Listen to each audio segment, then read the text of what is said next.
Bang, apa khabar? Abang boleh bilang nama dengan background sikit tak bang? Okey.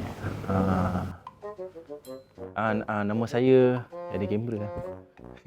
Malu. Nama saya Ahmad. Umur saya kan tahun bila bang? Umur saya 30 lah. Keluar tahun lepas 30 bang. Background saya dulu gangster lah bang.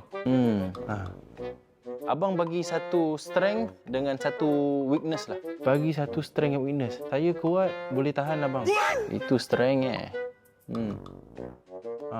lemah kalau saya penat. Kalau saya ngantuk, tu saya lemah. Okey, kenapa kita should hire abang? Apa yang saya nervous sendiri bang? Kenapa?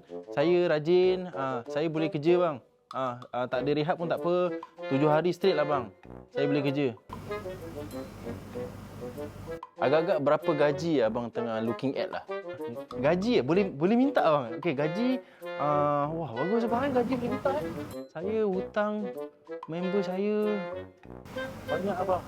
Kalau dia dapat lah 5-6 ribu, boleh abang, mengasih lah. Okey, sebelum kita habis ni bang, abang ada apa-apa yang abang nak cakap atau benda abang nak tanya?